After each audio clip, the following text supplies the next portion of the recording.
Scott just made the point. Jeff Jefferson, you'll read to be a lot more secure, not just.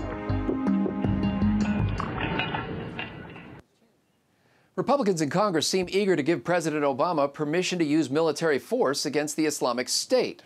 But should they include authority to send ground troops, even if Obama doesn't want that power? I'm PJTV's Scott Ott, joined now by Bill Whittle and Stephen Green.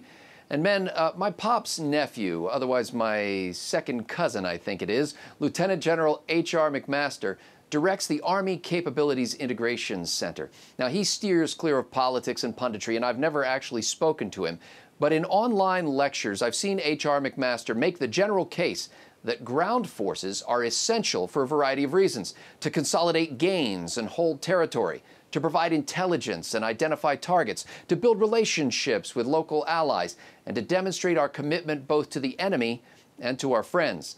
McMaster deems that last factor, commitment, essential for winning the game of wills that's called war. And yet President Obama has publicly announced that our battle against the Islamic State will not involve major use of ground forces. Now, Bill Whittle, what does Obama's rejection of this crucial warfare tool say about our hopes of defeating the caliphate? Imagine it's a poker game, Scotty, and the president's got a hand, and nobody knows what the hand is. He's playing a game, two-person game of poker for very high stakes. And basically he says, before we get down to business on the betting, I'd like you to know that if I have any diamonds or jacks or anything, I won't be playing those. You know, it's like the entire purpose of this kind of thing is to sow doubt into the mind of the enemy, is to sow a sense of uncertainty about what we will do. So rather than ruling out the most powerful weapons that we have in terms of convincing these people that it's better to negotiate than to fight, rather than using the power of the threat rather than our actual lives of our soldiers, the first thing the president does is take the power of the deterrence off the table. He just takes it off the table.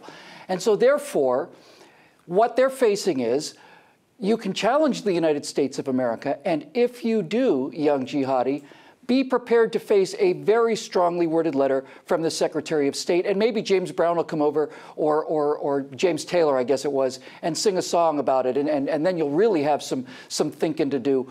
So this is the entire thing, right? It's like these people start with this position of, well, don't worry, no matter what happens, we're not going to do the worst thing that we can do. I've said this a bunch of times before. I think the Secretary of Defense should be an attack dog whose position is, let's just nuke them and see how it looks. It'd be cool just be cool to see. And then the president's job is to restrain this attack dog, so you get this good cop, bad cop thing going where ISIS thinks. And by the way, for those of you who think, well, that's not going to work, that's absurd, let's just remember that the Iranians, Islamic fundamentalists, held 444 American hostages through the entire tenure of Jimmy Carter's term. And the second it looked like, was it Al Haig, or who's the defense secretary at the time? Whoever. Look, Al Haig was in the incoming administration, right? So it's like, Al Haig is coming. We better get these people back to the United States before President Ronald Reagan decides to get angry. And boom, they're home, right? They're home within a half hour. 444 days being held as hostage, and right in the middle of the inauguration ceremony, we find out that they're on their way home. Yep. Yeah, imagine. Stunning, isn't it? Yep. By the way, it worked pretty well for the Eisenhower administration as well. The Soviet Union always thought that Eisenhower was willing to use at least tactical nuclear weapons. Stephen Green, should Republicans simply just amend the authorization to add boots on the ground to the military force authorization, even if the commander-in-chief says he doesn't want it?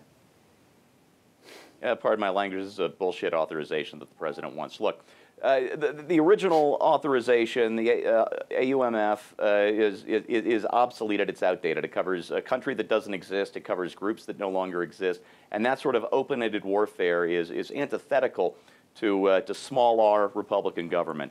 The president should ask for an authorization for the use of military force, and Congress should give him one, but the one that they should give him should not forswear anything. What it should do is task the president to use all available means, or to authorize him at least to use all available means to kill these bad guys, because that's what an authorization for the use of military force is. It is a declaration of war. Nowhere does the Constitution say a declaration of war. It has to say declaration of war. We declare war upon you. We are now at war.